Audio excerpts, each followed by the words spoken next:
غسل کب فرض ہوتا ہے اور غسل کا طریقہ کیا ہے؟ رسول اللہ صلی اللہ علیہ وسلم نے فرمایا ان اللہ لا یستحی من الحق، اللہ تعالیٰ حق بات کو بیان کرنے سے حیا نہیں کرتے۔ تو غسل کے جو مسائل ہیں ان میں بھی بعض دفعہ کچھ ایسی باتیں آتی ہیں جو بظاہر حیا کے خلاف ہیں، لیکن علم کی ایک بات ہے، سیکھنے اور سکھانے میں حیا اگر کریں گے تو پھر ظاہر ہے ساری زندگی جاہل ہی رہے گا انسان۔ اور غسل کے مسائل سیکھنا اس لیے ضروری ہے کہ غسل جب فرض ہوتا ہے تو جب تک مکمل غسل نہ ہو آپ کی نماز ادا نہیں ہوتی۔ رسول اللہ صلی اللہ علیہ وسلم نے فرمایا الماء من الماء، حدیث ہے کہ غسل فرض ہوتا ہے خواہش نفس کے ساتھ جسم سے منی خارج ہونے سے۔ مرد پہ غسل کب فرض ہوگا؟ جب اس کے جسم سے شہوت کے ساتھ منی خارج ہو۔ منی بالکل سفید رنگ کی چیز ہے، ایک ہوتی ہے مزی۔ شہوت پیدا ہونے سے اگر کسی کے مرد یا عورت کے صرف رطوبت خارج ہونا شروع ہو گئی، اس سے غسل فرض نہیں ہوتا جب تک مکمل شہوت پوری نہیں ہو جاتی اور مادہ منویہ خارج نہیں ہو جاتا، چاہے احتلام کی صورت میں ہو یا کسی بھی طرح سے ہو۔ مردوں کے ساتھ چونکہ یہ بہت زیادہ ہوتا ہے نائٹ فال کی صورت میں، مردوں پر غسل کی یہ صورت بہت زیادہ فرض ہوتی ہے۔ جیسے ہی بلوغت ہوتی ہے تو احتلام شروع ہو جاتا ہے، ہفتے میں 1 دفعہ 2 دفعہ 3 دفعہ، بعض نوجوانوں کو روزانہ بھی 2 دفعہ ہوتا ہے، جبکہ خواتین میں یہ والے غسل کی صورت بہت ہی کم ہوتی ہے کہ ان کو نائٹ فال ہو یا اس طرح سے غسل فرض ہو۔ ہزاروں میں کسی ایک عورت کے ساتھ ایسا ہو۔ ایک صورت تو یہ غسل فرض ہونے کی۔ دوسری صورت کیا ہے کہ جب انسان اپنی زوجہ کے ساتھ ملاپ کرے اور انٹرکورس ہو جائے، چاہے اس صورت میں ڈسچارج دونوں میں سے کوئی ہو یا نہ ہو، لیکن دونوں پہ غسل فرض ہو جائے گا، مرد پہ بھی اور عورت پہ۔ یہ تو مردوں کے غسل کے فرض ہونے کا۔ مردوں کے غسل میں ایک چیز یہ بھی ہے کہ اگر آپ نے رات کو نیند کی اور صبح آپ اٹھے اور آپ نے کپڑوں پہ نشان دیکھا، اب آپ کو یہ پتہ نہیں چل رہا کہ یہ منی کا نشان ہے یا مزی کا ہے، تو بھی آپ پر غسل کرنا فرض ہے۔ یہی سمجھا جائے گا کہ یہ آپ خواب میں ڈسچارج ہوئے۔ عورت پر جو غسل فرض ہوتا ہے ایک اور صورت میں ہوتا ہے کہ جب خواتین کو ایام آنا بند ہو جاتے ہیں، حیض یا نفاس سے جب پاک ہو تو بھی ان پہ غسل فرض ہے۔ یہ تو غسل کی فرضیت سے متعلق احکام تھے۔ کچھ چیزیں ایسی ہیں جن میں غسل سنت ہے، فرض نہیں۔ جمعہ کے دن غسل کرنا رسول اللہ صلی اللہ علیہ وسلم نے بہت زیادہ تاکید کی۔ سنت کی 2 قسمیں ہیں، سنت مؤکدہ اور سنت غیر مؤکدہ۔ مؤکدہ وہ ہوتی ہیں کہ جن کو چھوڑنے کا اگر کوئی معمول بنا لے تو گناہ کا خطرہ ہے اور ایسا شخص قابل ملامت ہے، اسے شریعت ملامت کرتی ہے، برا بھلا کہتی ہے۔ تو غسل سنت مؤکدہ ہے ہفتے میں 1 مرتبہ، چاہے جمعے کے دن ہو یا کسی بھی دن ہو۔ جو مسلمان ہفتے میں 1 دفعہ بھی نہیں نہاتا وہ کتنا ہی نیٹ کلین ہو، مگر شریعت کی نظر میں وہ قابل ملامت ہے، اسے تانے دینے چاہیے، شرم نہیں آتی ہو مسلمان مگر رہتے ہو بھنگیوں اور چماروں کی طرف۔ ملامت تو اسی کو کہتے ہیں۔ اس کی دلیل رسول اللہ صلی اللہ علیہ وسلم نے فرمایا، صحیح حدیث ہے، حق علی کل مسلم ان یغتسل کل اسبوع مرۃ، کہ ہر مسلمان پر لازم ہے کہ وہ ہفتے میں کم از کم 1 مرتبہ غسل کرے۔ ہر مسلمان پر لازم ہے، چاہے اس پہ غسل فرض نہ بھی۔ اور کس دن بہتر ہے؟ جمعہ کے دن۔ نبی صلی اللہ علیہ وسلم نے حکم دیا ہے کہ جمعے کے دن غسل کیا جائے۔ امام احمد ابن حنبل کا مذہب یہ ہے کہ جمعے کے دن غسل کرنا واجب ہے، صرف سنت نہیں ہے بلکہ واجب ہے، لیکن جمہور کا مذہب یہ ہے کہ سنت عمل ہے۔ غیر مسلم جب اسلام قبول کرتا ہے تو اس وقت بھی اس کے لیے غسل کرنا سنت ہے۔ جب ہم مردے کو نہلاتے ہیں تو جو مردے کو نہلائے اس کے لیے بھی خود غسل کرنا افضل ہے، سنت عمل ہے۔ عید کے دن غسل کرنا سنت عمل ہے۔ تو یہ وہ تمام مواقع ہیں جن میں غسل کرنا رسول اللہ صلی اللہ علیہ وسلم کی سنت۔ غسل کا طریقہ کیا ہے؟ غسل میں 3 چیزیں فرض ہیں، منہ بھر کے قلی کرنا، ناک میں پانی ڈالنا کہ ناک کی جو نرم جگہ ہے یہ اچھی طرح تر ہو جائے، اور پورے جسم پہ 1 مرتبہ پانی بہا دینا کہ جسم میں بال کے برابر جگہ بھی خشک نہ رہے۔ یہ تو ہے فرض، یعنی یہ کام کسی نے کسی بھی طرح سے کر لیا غسل ادا ہو جائے گا، چاہے اس کی نیت غسل کی تھی یا نہیں تھی۔ کوئی آدمی چلتا ہوا جا رہا ہے، پھسل کے تالاب میں گر گیا، پورے غوطے کھا کے باہر نکلا، کلی کر لے اور ناک پہ پانی ڈال لے تو غسل اس کا ادا ہو جائے گا۔ البتہ چونکہ نیت نہیں تھی لہذا غسل کا ثواب نہیں ملے گا، ثواب نیت کے بغیر نہیں ملتا انسان۔ دلائل اس کے الگ موضوع ہے کہ اس کی دلیل کیا ہے کہ بغیر نیت کے بھی غسل ہو جاتا ہے، لیکن میں نے بتایا دلائل کا سیشن نہیں ہے، اس میں پھر بات لمبی ہو جائے گی۔ تو یہ تو ہے فرض، پورے جسم پہ پانی بہانا، کلی اور ناک میں پانی۔ سنت طریقہ کیا ہے؟ رسول اللہ صلی اللہ علیہ وسلم غسل کیسے کرتے تھے؟ سنت طریقہ جس پہ جو اختیار کرنا چاہیے وہ طریقہ یہ ہے کہ جب آپ غسل کے لیے بیٹھیں تو سب سے پہلے وہ جگہ دھوئیں جہاں نجاست اور ناپاکی لگی ہوئی ہے. نائٹ فال ہوا, کسی کو احتلام ہوا, تو جہاں جہاں گندگی لگی ہے پہلے اس جگہ کو استنجا کریں, شرمگاہ کو دھوئیں اچھی طرح. سمجھ رہے ہیں بات؟ اس کے بعد ہاتھ دھوئیں اور مکمل وضو کریں, جیسے ہم عام حالات میں وضو کرتے ہیں. مکمل وضو کرنے کے بعد دائیں کندھے پہ پانی ڈالا, لیفٹ سائڈ پہ پانی ڈالا. پہلے زمانے میں تو چلو سے غسل ہوتا تھا, ہاتھ دھو لیے تو اب چلو سے پانی لے کے یہاں ڈالا جا رہا ہے, چلو سے پانی لے کے یہاں ڈالا جا رہا ہے, پورے جسم پہ ملا جا رہا ہے, اور چلو سے پانی لے کے 3 دفعہ سر پہ ڈالا جا رہا ہے. تو آج کل چلو الو تو ہے نہیں, شاور کے نیچے جا کے کھڑے ہو جاتے ہیں. اس میں یہ کہ شاور کھولے کھڑے ہو جائے, سارے چلو اس میں خود بخود ہی ہو جائیں گے, پورے جسم پہ پانی بہ جائے گا. نبی صلی اللہ علیہ وسلم کے دور میں یہ جدید چیزیں نہیں تھی, شیمپو اور صابن, تو آپ صلی اللہ علیہ وسلم بیری کے پتوں سے غسل کی ترغیب دیا کرتے تھے. بیری کے پتوں کو اگر پانی میں پکایا جائے تو پانی میں میل کچیل صاف کرنے کی صلاحیت بہت بڑھ جاتی ہے. ہمارے زمانے میں تکلف کی ضرورت نہیں ہے, صابن ملتے ہیں اس سے نہایا کریں, بہرحال کہنے کا مقصد. تو یہ سنت طریقے سے غسل ہو جائے گا آپ کا. سمجھ رہے ہیں بات کو؟ سب سے پہلے استنجا کیا, اس کے بعد وضو کر لیا, اس کے بعد غسل کر لیا. اگر کسی نے غسل میں وضو نہیں کیا اور ویسے ہی پورے جسم پہ پانی بہا دیا تو بھی اس کا وضو خود بخود ہو جائے گا. اس غسل سے وہ نماز پڑھ سکتا ہے. کہ بعض لوگ غسل کرنے کے بعد دوبارہ وضو کر رہے ہوتے ہیں, اس کی ضرورت نہیں, کیونکہ جب غسل کرتے ہیں تو وضو والے اعضاء تو خود بخود اس میں دھل جاتے ہیں. یہ ہے غسل کا طریقہ. وضو کیسے ٹوٹتا ہے؟ جن چیزوں سے غسل فرض ہوتا ہے ان چیزوں سے وضو تو بہرحال ٹوٹتا ہی ہے. اس کے علاوہ بھی وضو ٹوٹتا ہے. اس سے پچھلے لیکچر میں نے کچھ تفصیل بتائی تھی کہ نجاست جسم سے کہیں سے بھی خارج ہو جائے یا نجاست نکل کے بہ پڑے, اگر قضاء حاجت کی جگہوں سے نجاست خارج ہوئی ہے تو نظر بھی آ جائے وضو ٹوٹ جائے گا, اور قضاء حاجت کے علاوہ جگہوں سے اگر نجاست خارج ہوئی ہے, خون وغیرہ ہے جیسے, تو جب تک نکل کے بہے گا نہیں تو اس وقت تک وضو نہیں ٹوٹے گا. سمجھ رہے ہیں بات کو؟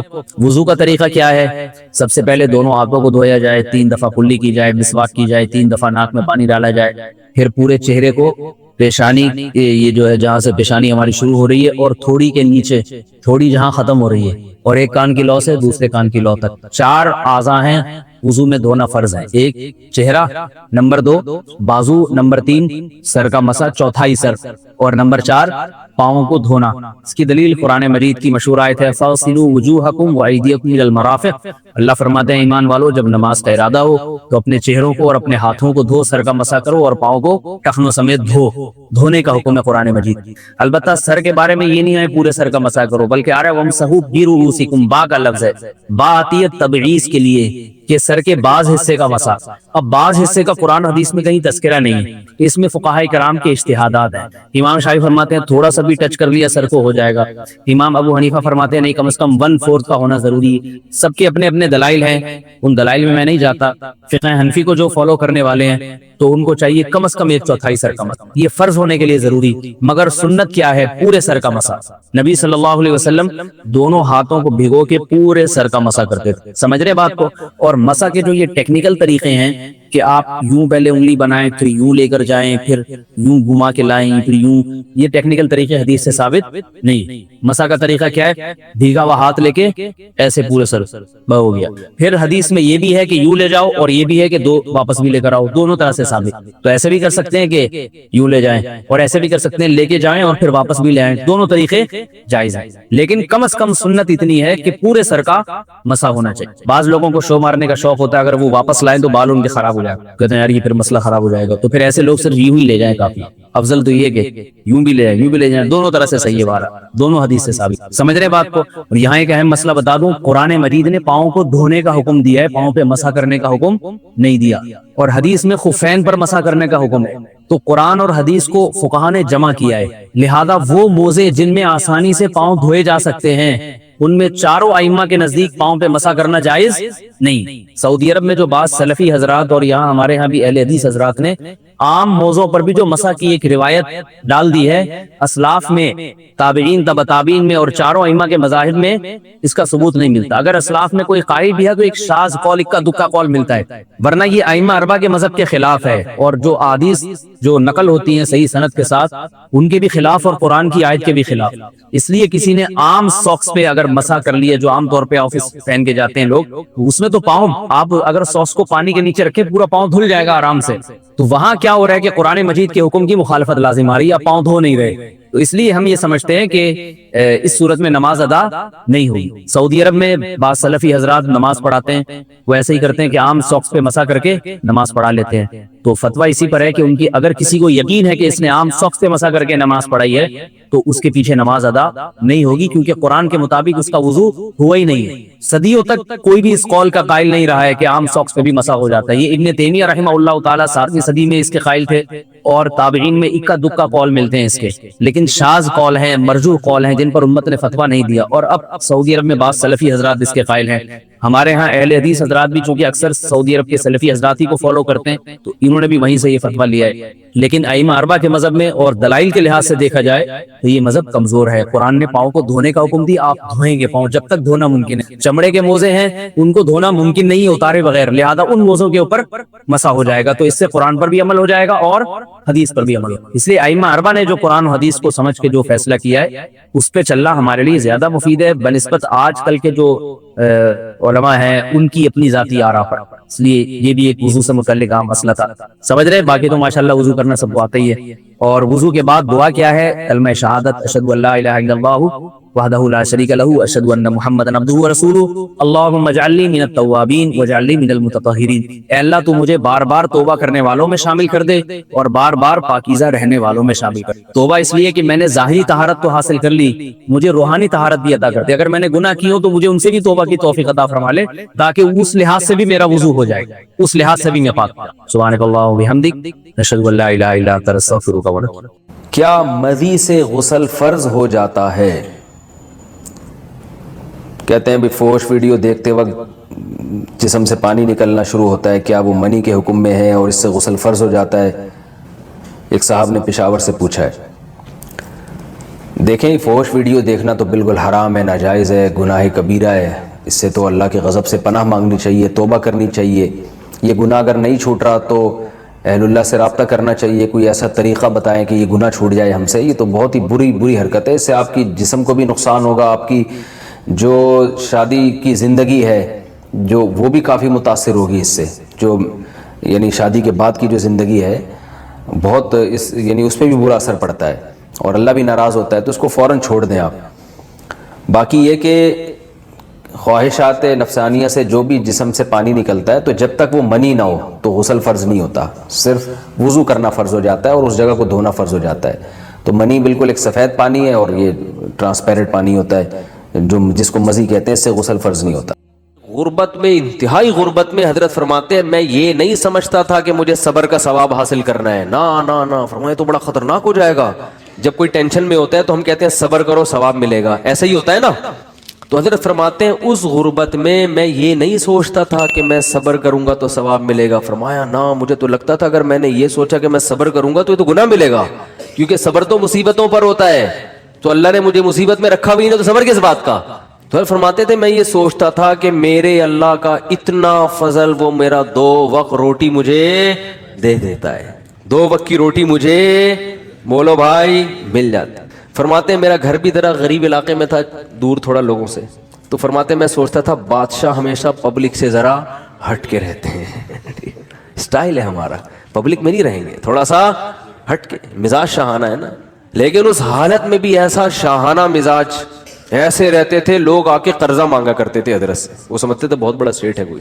اور حضرت کو گرینری کا شوق تھا، پودے لگانے کا شوق تھا، تو پودے لگانے کے بعد نا پانی دینے کے لیے وہ نہیں، خریدنے کے پیسے نہیں تھے، وہ نہیں پودوں کو پانی دیتے، وہ کیا ہوتا ہے فوارہ ہوتا ہے نا، کہتے ہیں ہم نے پھر جگاڑ کر کے کیلیں ٹھوک ٹھوک کے ایک اپنا گھر میں فوارہ بنایا ہوا تھا، ٹھیک ہے نا۔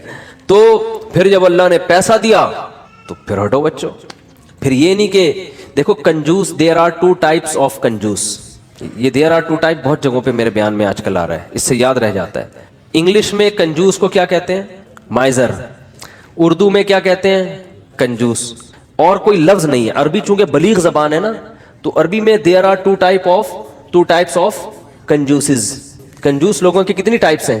2، ایک کو بخیل کہا جاتا ہے اور ایک کو شحیح، شین حلوے والی ہے پھر حلوے والی ہے، یہ آسانی سے سمجھ میں آتی ہے، حلوے والی ہے آسانی سے سمجھ میں آ جاتی ہے نا، ہاں بولتا تو سمجھ میں نہیں آ رہا ہوتا، اس کو کہتے ہیں شحیح۔ بخیل کہتے ہیں اپنی دولت پہ سانپ بن کے بیٹھ گیا، لوگوں پہ بالکل بھی خرچ نہیں کرتا, بخودی میں لگا رہتا ہے. کنجوس شحیح یعنی شح کہتے ہیں کم بخت اپنے اوپر بھی خرچ نہ کر رہا ہوں ہے بھائی. ایک تو ہوتا ہے نا پبلک کے لیے سخی نہیں ہے, سارا بچا بچا کے خود ہی کھاتا رہتا ہے, خود ہی کھاتا رہتا ہے. جیسے وہ ایک کنجوس باپ تھا, یہ قصے جو پہلے سے بیان سن رہے ہیں انہوں نے بہت دفعہ سن لیے ہوں گے, نئے نئے لوگ آتے ہیں تو سنانے میں کوئی حرج نہیں ہے. عرب میں نا باپ دادا کی شاعری پہ فخر کا رواج بہت زیادہ تھا, باپ دادا کی شاعری پہ فخر کہ میرے ابا ایسے, وہ کہتے ہیں میرے ابا ایسے. تو ایک شاعر نے اپنے باپ کی سخاوت شاعری میں بیان کی اور مقابلہ جیت گیا کہ میرے ابا ایسے سخی, میرے ابا ایسے سخی, کبھی دسترخوان نہیں لپیٹا گیا ان کا, اور دیگ ہمیشہ چولہوں پہ جلتی رہتی تھی, اور لوگوں کا تانتا ایسی شاعری کی ہے کہ مقابلہ جیت گیا بھائی. ایک دن ایک بندہ اس کے گھر میں ملنے کے لیے آیا تو دیکھا کہ اس کا جو ابا ہے نا جس کی سخاوت بیان کر کے یہ مقابلہ جیتا تھا, اس ابا کو دیکھا کہ بکری کے تھن سے منہ لگا کے دودھ پی رہا ہے. ٹھیک, اس نے بولا یار یہ آپ کے ابا کیا کر رہے ہیں؟ اس نے کہا اصل میں ابا میرے جو ہے نا یہ جب گلاس میں دودھ نکالیں گے تو دھار کی آواز سن کے بچے آ جائیں گے دودھ مانگنے, اپنے ہی بچے ابا کے, دوسرے بھائی ہیں ان کے. تو میرے ابا کو یہ پسند نہیں ہے کہ یہ دودھ بچے پئیں, اس لیے بچوں کو آواز آ جائے تو ڈائریکٹ تھنوں سے دودھ لگا کے پئیں. کہہ رہے ہیں یہ وہ ابا ہیں جن کی سخاوت بیان کر کے میں نے مقابلہ جیتا ہے.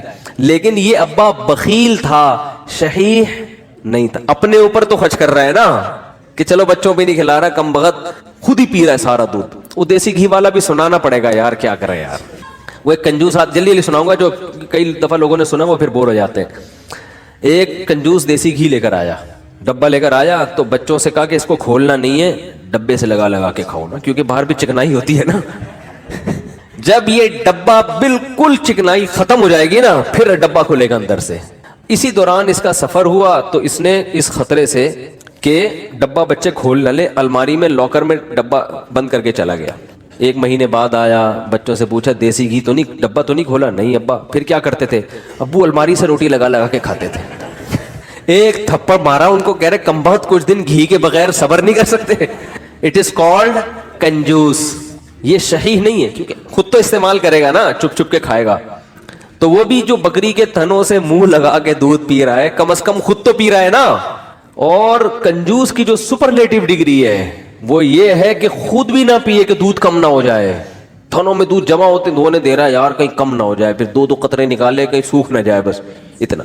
تو یہ آج معاشرے میں, پہلے تو ہم ان چیزوں کو لطیفہ اور مذاق سمجھتے تھے, لیکن جب آدمی چلتا پھرتا ہے نا, دیکھو ہم نے تو 8-10 سال علماء کے ساتھ گزارے, پبلک سے ہمارا ریلیشن ہی ختم ہو گیا تھا. جب مدرسوں میں گئے نا تو وہ سارے دوستیاں یاریاں چھوڑ گئی. بالکل ایک علماء صلحاء کے ساتھ بیٹھنا, ان کی سخاوتیں ہم نے اتنی دیکھی ہم حیران ہوتے تھے.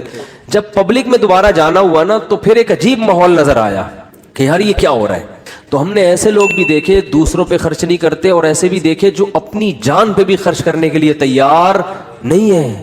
بچاؤ بچاؤ بچاؤ بچاؤ. بھائی تو خرید لے گاڑی یار, کیا جا رہا ہے, اچھی گاڑی میں گھوم لے بھائی. تو اچھے لوگ بھی ملتے ہیں. ایک صاحب کا وزن ذرا زیادہ تھا, وہ گاڑی میں 2 سیٹیں بک کراتے تھے. جب بھی بس میں جانا ہوتا نا تو مجھے کہنے لگے یار میں تھوڑا سا بھاری ہوں تو مجھے چپک کے بیٹھنا پڑتا ہے, تو پچھلی آدھی سیٹ میں لے لیتا ہوں. ڈرائیور سے بولتا ہوں اس پہ 2-3 بندوں سے زیادہ نہیں بیٹھیں گے, میں ڈبل ٹکٹ دیا ہے. مجھے اچھا لگا. انہوں نے کہا یار سہولت کے لیے انسان پیسے کماتا ہے تو سفر تو تمیز سے گزر جائے نا.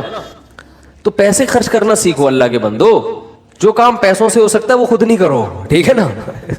جو اللہ نے اگر دیا ہے پیسہ خود کچھ اور کر لو, پھر ٹائم بچاؤ اپنا. تو میری عادت پتہ ہے کیا ہے, میرے پاس اگر پیسے ہوتے ہیں تو میں اپنا ٹائم کو بچانے کی بڑی فکر کرتا ہوں. ابھی گاڑی پنچر تھی, پنچر بھی نہیں ہوا کم تھی, تو میں نے کسی سے کہا یار تو ڈلوا کے لے آ. میرے دل میں سوچا اس کو زیادہ پیسے دے دوں گا میں, جتنا ان کے بنتے ہیں تھوڑے سے کیا ہو جائیں گے کہ یہ کام بھی انہیں سے لے لو یار, اپنا ٹائم میں کسی اور چیز میں لگا لو, ٹھیک ہے نا. اگر ہیں اللہ نے دی ہیں, بعض دفعہ ہوتے ہیں بعض دفعہ نہیں بھی ہوتے ہیں. آدمی خود ہی دھکا لگا کے بائک کو کسیٹ کے لے جا رہا ہوتا ہے تو وہ بھی ٹھیک ہے. تو جب ہوں تو الگ حکم ہے, جس دن جیب میں نہیں ہے تو پھر الگ حکم ہے. تو کیا بات چل رہی تھی, ہاں تو ہمارے حضرت کے پاس جب پیسہ آیا تو پھر حضرت شو روم میں گئے, فرمایا گاڑی چاہیے. انہوں نے کہا کون سی گاڑی ہے؟ فرمایا گاڑی دکھاؤ, گاڑی جس کو کیا کہہ سکتے ہو, لوگ بولیں کہ یہ کیا ہے, لوگوں میں فخر کے لیے نہیں, اپنے سکون کے لیے. تو پھر حضرت نے کویت کے شہزادے سے گاڑی خریدی تھی معذرت کے ساتھ. کس سے گاڑی خریدی؟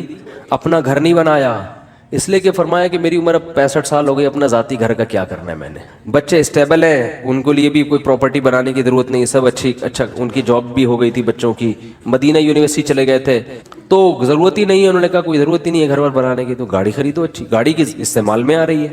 لیکن ہمارے یہاں 65 سال میں پیسہ آئے تو سب سے پہلے ٹینشن کیا ہوگی, یار آج تک ذاتی گھر نصیب نہیں, کیا ہونا چاہیے اب, ابے اب تو پیسہ آیا 10-15 سال رہ گئے, کھا لو یار بیٹھ کے, اچھا کھا لو. ساری ٹینشن لے کے بحریہ ٹاؤن میں مکان کی فکر میں لگا دے گا وہ, یعنی پیسہ آنے کے بعد ٹینشن ختم ہونے کے بجائے بڑھ جاتی ہے ٹینشن. تو پھر آخر میں جب بہت اللہ نے پیسہ دے دیا تو پھر حضرت نے اپنی اہلیہ کے لیے ایک فلیٹ خرید لیا تھا کہ میرے انتقال کے بعد ان کے لیے پاس کوئی کیا ہو ٹھکانہ, خود نہیں شفٹ ہوئے اس میں کہ میں جب انتقال ہو جائے گا تو یہ یہاں رہ لیں گی. تو اللہ نے اتنا دے دیا, انہوں نے کہا چلو ایک فلیٹ ان کے لیے لے لیتے ہیں, دنیا سے جانے کے بعد ان کے پاس کیا ہوگا, ایک ٹھکانہ ہو جائے گا. تو آسان زندگیاں ان لوگوں نے گزاری, تبھی جب بھی ان کے پاس جاؤ, جب غربت میں تو بھی خوش, پیسہ آیا تو بھی خوش, ایک جگہ بہت پیسہ ڈوب گیا تو کاروبار میں لگایا تو بھی خوش, اتنی سی کہتے ہیں نا پیشانی پہ کوئی لکیر آ جائے نا کہ اتنا. اور اس دور میں جن لوگوں نے اس کاروبار میں پیسہ لگایا تھا ان میں بہت سے ہارٹ اٹیک سے مر گئے تھے. ضیاء الحق کے دور میں الائنس کا ایک بزنس آیا تھا, کمپنی تھی, جو بڑے بوڑھے لوگ ہیں ان سے پوچھیں آپ, اسلامی مزاربت کے نام سے شروع کیا انہوں نے, اور لوگوں کے لاکھوں کروڑوں روپے ڈوب گئے تھے, بہت سے لوگ ہارٹ اٹیک سے مر گئے. حضرت نے ان کا نام شہدائے الائنس رکھ دیا, فرمایا یہ اچھی شہادت نہیں ہے. اللہ پوچھے گا کیوں جان دی, اے اللہ اس پیسے کے پیچھے ٹینشن بہت, تو اللہ کہے گا کم بخت مسافر خانہ تھا, 2 روٹی صبح تجھے ملتی تھی, 2 روٹی, اور ان کو تو مالداروں کو تو جن کے پیسے اتنے ڈوب رہے ہیں تو اور زیادہ لگژری لائف اسٹائل ہوتا ہے, تو زیادہ سے زیادہ گھر بک جائے گا تو کرائے پہ رہ لے, اڑے W11 میں سیٹ نہ ملے تو لٹک کے سفر کر لو یار, کیا جا رہا ہے, سفر ہی ہے نا, آگے اسٹیشن پہ آگے اڈے پہ اتر جانا ہے. اب آپ کو چونکہ سیٹ نہیں ملی, اب آپ گئے ڈرائیور کے پاس, بولے ابے مجھے بس کے نیچے دے کے مار دے یا گولی سے ماروں گا. مسافر خانہ ہے میرے بھائی, بیٹھنے کی جگہ مل جائے بہت اچھا, نہیں تو لٹک کے. دیکھو سفر سمجھتے ہیں نا, تو انگوٹھا ٹکانے کی جگہ مل جائے نا اس پہ بھی لوگ سفر کر لیتے ہیں.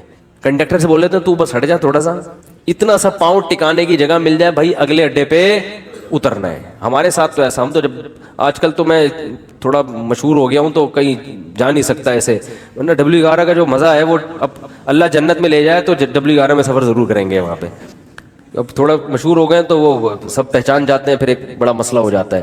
تو ورنہ ہم نے تو بہت دفعہ ایسے سفر کیا ہے, جا رہے ہیں تو چلو جی سیٹ پہ جگہ مل گئی ٹھیک ہے, نہیں تو پائیدان پہ لٹک کے, نہیں تو پیچھے کھڑے ہو جاؤ, بس چھت پہ بیٹھ جاؤ, انجوائے کرو. ٹھیک ہے, کیسا مزہ آ رہا ہوتا ہے چھت پہ بیٹھے ہوئے جا رہے ہیں. تو کہاں سے کہاں بات چلی گئی. تو جو میں یہ پورا واقعہ اس پہ سنا رہا تھا, ہمارے حضرت کیوں اپنے آپ کو اتنا مالدار سمجھتے تھے, کیوں سمجھتے تھے, اس لیے کہ حضرت فرماتے تھے جو بیسک بنیادی ضرورتیں اللہ نے پوری کر دی, اور بہت سو کے پاس تو یہ بھی نہیں ہے. گھر تو ہے نا سر چھپانے کو, چاہے کرائے پر ہو, ہے تو نا, بہت سے تو روڈ پہ سو رہے ہیں. کیا حالات ہیں لوگوں کے گھروں میں, جا کے دیکھو پتہ چلتا ہے کیسی خطرناک بیماریاں لگی ہوئی ہیں. تو اسلام نے ہمیں, جو میں آیت پڑھ رہا تھا اس میں یہ بتایا کہ تم اس خوش فہمی میں مت رہو کہ جس حالت میں آج ہو ہمیشہ اسی حالت میں رہو گے. اللہ نے تم سے ایسا کوئی ایگریمنٹ نہیں کیا ہے. تو اب کرنا کیا ہے, عمل کو فوکس کرنا ہے, عمل. تو اللہ تعالیٰ نے قرآن میں کیا فرمایا کہ کسی کتاب میں نہیں لکھا. ہاں, تو اب مسئلہ یہ ہے کہ جس خوشی میں انسان ہوتا ہے اس میں اللہ کو بھول جاتا ہے وہ. تو اسی خوشی میں اللہ کو یاد رکھنا ہے. اس کا فائدہ یہ ہوگا کہ جب کوئی ٹینشن کا معاملہ آئے گا تو پھر اللہ آپ کو یاد رکھے گا. کیسے یاد رکھے گا, یا تو وہ ٹینشن دور کر دے گا, یا اس ٹینشن میں اللہ آپ کو صبر کی توفیق دے گا, حوصلہ دے دے گا اللہ آپ کو. خودکشی کے خیالات نہیں آئیں گے آپ کے دل میں. پیغمبروں کی سیرت اٹھا کے دیکھیں, کیسے کیسے غموں میں زندگی گزری, مگر ان غموں میں بھی انہوں نے ڈپریشن کی گولیاں بولو نہیں کھائی ہیں. ہمیشہ ان کی زبان سے اچھے الفاظ نکل رہے ہیں. اعلم من اللہ ما لا تعلمون, میں اللہ کے بارے میں وہ کچھ جانتا ہوں جو تم نہیں جانتے. یعقوب علیہ السلام کہہ رہے ہیں. ایوب علیہ السلام نے بیماری میں ایسا صبر کر کے دکھایا, اللہ فرماتے ہیں نعم العبد, کیا خوب بندہ تھا, کیا کتنے خوش قسمت کہ اللہ آخری کتاب میں آیتیں نازل کر رہا ہے کہ ایوب کیا خوب بندہ تھا. کیا خوب بندہ تھا. دیکھو ایوب علیہ السلام بیماریوں میں, اگر بیماریوں میں زندگی نہ گزری ہوتی تو اتنے خوبصورت الفاظ ان کے لیے آخری کتاب میں نازل ہوتے. فرض کر لو صحت میں زندگی گزر گئی ہوتی تو گزر تو گئی نا, ختم. اب بیماری میں گزری ہو یا صحت میں, جو چیز جو پاسٹ بن گیا وہ اچھا ہو برا ہو, اب اس سے انسان کو کوئی سروکار نہیں ہوتا. جو گزر گئی ختم. تو صحت میں زندگی گزرتی اتنا انعام نہ ملتا. اللہ فرماتے ہیں نعم العبد, کیا خوب بندہ تھا. اور اللہ نے ایوب علیہ السلام کی زوجہ کی بھی تعریف کی بہت زیادہ. ایوب علیہ السلام جب بہت شدید بیمار تھے نا, تو عام طور پر کیا ہوتا ہے, بیگم صاحبہ خدمت کرتی ہیں, میرے میاں کیا ہو گئے, بیمار ہو گئے, کوئی بات نہیں, 1 دن خدمت 2 دن خدمت, اس کے بعد کہے گی بھائی جان چھڑاؤ, میری کیا ہو گئی ہے, بولو نا, شادی ہو گئی ہے. آج کل مارکیٹ میں جو میرا بیان خواتین سن رہی ہیں ان کے علاوہ کی بات کر رہا ہوں, ان کے ساتھ یہی مسئلہ ہو رہا ہے کہ میاں بے روزگار ہو گیا, بیمار ہو گیا, تو اب بھائی جب شریک حیات کا مطلب کیا ہوتا ہے, زندگی بھر آپ کے ساتھ شریک. نکاح میں اور زنا میں تو یہی فرق ہے نا بنیادی. شریک حیات کا مطلب یہ ہے کہ آپ خوشی اور غم میں آپ کے ساتھ, آپ بھی اس کے ساتھ. دیکھو شادی سے پہلے کوئی فالٹ سامنے آ گیا, نہیں کرو شادی, آپ کو اختیار ہے. جو فالٹ شادی کے بعد پیدا ہو رہا ہے وہ تو پھر آپ کی قسمت ہے نا. ارے عورت کی شادی ہوئی, میاں سے اگلے دن ایکسیڈنٹ ہوا, لنگڑا ہو گیا, تو اب ہو گیا, وہ قسمت ہے, برداشت کرو, کیا خیال ہے, ٹھیک ہے نا. یار سمجھ میں نہیں آ رہی بات. دیکھو ایک آدمی نے نکاح کا پیغام بھیجا, پہلے سے پاؤں سے معذور تھا, تو عورت لڑکی والوں نے اس بیس پہ ریجیکٹ کر دیا. ان کا حق ہے, کر سکتے ہیں, لیکن بالکل صحیح فٹ فاٹ رخصتی بھی ہو گئی. اگلے دن خوشی میں بائک ملیاں لگاتا ہوا جا رہا ہے کہ میری شادی ہو گئی اور رخصتی بھی ہو گئی. ہو سکتا ہے گرے, ٹانگ کی ہڈی ٹوٹ گئی. اب یہ تھوڑی کہ عورت کھلا لے کے بھاگ جائے کہ میری تو لنگڑے سے شادی ہوئی ہے. شادی ہو کے لنگڑا ہوا ہے, لنگڑے سے شادی نہیں ہوئی. سر آپ کی شادی ہوئی, پہلے سے پتا چلا بیگم کے ساتھ یہ مسائل ہیں, نہ کرو شادی بھیا. آپ کس نے کہا ہے, صحیح تھی, نکاح کے بعد بیماری ہو گئی, ٹھیک ہے نا, کوئی مسئلہ کھڑا ہو گیا, تو اب عزت دار آدمی اس بیس پہ ڈیورس نہیں دیتا, بلکہ دعائیں کراتا ہے. مولوی صاحب میری زوجہ کے لیے دعا کریں, اللہ صحت عطا فرمائے. اولاد نہیں ہو رہی, دعا کریں اللہ صحت عطا فرمائے, ٹھیک ہے نا. زبان میں لکنت پیدا ہو گئی ہے, دعا کریں اللہ. تو میں تو ان کو کہتا ہوں اگر لکنت پیدا ہو گئی ہے تو بڑا فائدہ ہے تمہارا, کیونکہ جتنی دیر میں وہ برا بلا کہے گی نا, اتنی دیر میں آپ کام نمٹا کے آ جاؤ سارے, ٹھیک ہے نا. وہ ابھی اسٹارٹ لے گی آپ کو سمجھانا, اتنی دیر میں آپ کیا کرو, ذہن تیار کر کے آ جاؤ کہ یہ الٹا سیدھا بولنے والی ہے, تو برداشت کرنا ہے. تو وہ اچھا اس پہ بھی 1-2-3 چٹکلے, لیکن وہ زیادہ ہو جائیں گے. تو اب مسئلہ یہ ہے کہ عزت دار آدمی کیا کرے گا, اس کو اپنی قسمت سمجھ کے برداشت. ہاں اختیاری فالٹ ہے تو ایک الگ بات ہے نا, قدرتی فالٹ نہیں ہوا بلکہ اپنے اختیار سے کچھ غلط کر رہی ہو تو ایک الگ بات ہے. بھئی یہ تو قدرت کی طرف سے, اس کی ٹانگ ٹوٹ گئی, اس کو لکوا ہو گیا, اس کو فالج ہو گیا, تو آج تک یہی ہوتا آ رہا ہے. ہم نے دیکھا ہے بیوی کو فالج ہو گیا تو مرد اب اس کو رکھ رہا ہے, بھائی اس کی خدمت کر رہا ہے, علاج کر رہا ہے, لوگوں سے دعا کروا رہا ہے, یار میری بیگم کے لیے دعا کرو. ایسے موقع پہ عزت دار آدمی طلاق نہیں دیتا, وہ کہتا ہے بھائی اب برداشت کرو یار, میری قسمت ہے. تو عورت بھی برداشت کرتی تھی پہلے زمانے میں, آدمی بھی برداشت کرتا تھا. اب دونوں نے برداشت کرنا چھوڑ دیا ہے. کیوں؟ دنیا ہی کو اصل بنا لیا ہے. سارے مزے کہاں اڑانے ہیں؟ دنیا میں. اب دنیا کو ہی اصل بنا لی ہے تو اب بس ہر چیز کیا ہونی چاہیے؟ پرفیکٹ, ایک دم موقع کی رپورٹ ہونی چاہیے ہر معاملے میں. تو یہ تو بھائی گوروں کا نظریہ ہے, یہ مسلمان کا نہیں ہے. تو میں ایوب علیہ السلام کا بتا رہا تھا کہ وہ شدید بیماری میں, وہ بیماری کیا تھی اس کا تفسیر میں کوئی ذکر نہیں ملتا نہ حدیث میں, بس کوئی بہت سخت بیماری تھی جس میں بہت طویل عرصے مبتلا رہے. تو اللہ نے ان کی زوجہ کا بھی خیال کیا. ان کی زوجہ نے اپنے میاں کی کئی سال خدمت کی ہے, کئی سال خدمت کی ہے.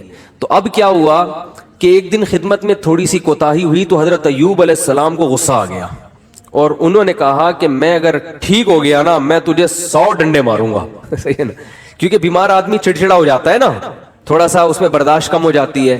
اب بیچاری بیوی اتنی خدمت کر رہی ہے لیکن تھوڑی سی کوتاہی ہوئی تو ان کو غصہ آ گیا. انہوں نے کہا کہ اللہ کی قسم میں ٹھیک ہو گیا تو 100 ڈنڈے ماروں گا.